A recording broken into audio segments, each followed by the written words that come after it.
There are two multimeters. We need to switch to dial testing mode here. If it works and if their 2 points have electronic continuity, it will bump. We need to determine the direction.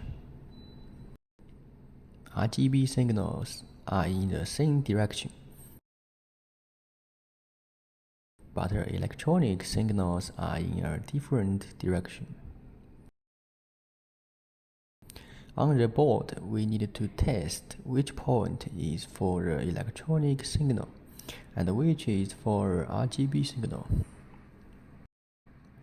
Once the direction is confirmed, we need to connect accordingly.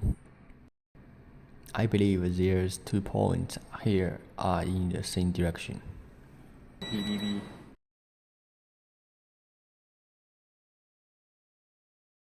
The issue is with the left upper corner. This pin is not working. The other 3 pins in the same direction from left to right. This one is for the electronic signal from here to here or here, either vertically or horizontally.